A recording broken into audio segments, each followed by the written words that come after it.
people who are entering our country. Elsewhere, coffee farmers in Riakahara, Githunguri are raising concerns over an increase in coffee theft, saying security guards at the coffee factories are increasingly being exposed to danger.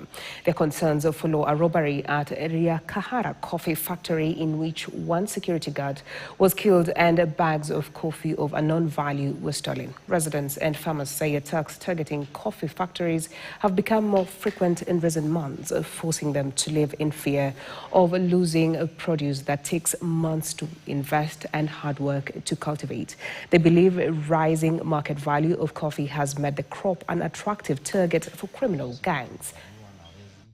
Wakaingia muda wa saa 4 usiku na kwa bahati mbaya walipigana na security wetu na unfortunately mmoja wao akauawa. Tukainform police kutoka Kibishoi police station.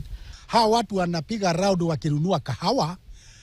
Hawa ndio tunataka wamalizwe kabisa, kwa sababu hawa watu wanachukua kahawa ya wenyewe na wanaiba ingine kwa shamba, wanausia hawa kwa sababu wako na mafaktori zao na ndio wanapanga mpango ya kukuja. Tungeomba serikali kama yaweza kusaidia wakulima na security, askari awe analala hapa kwa factory, kwa hiyo mfumo wa kukausha na kutengeneza kahawa, kwa sababu wale watchmen ambao tunaajiri hapa hawana silaha ya kutosha ya kung'ang'ana na hao watu. Hii ni part moja ya serikali, kwa sababu hata wanachukua a certain portion ya ile pesa inalipwa ya kahawa.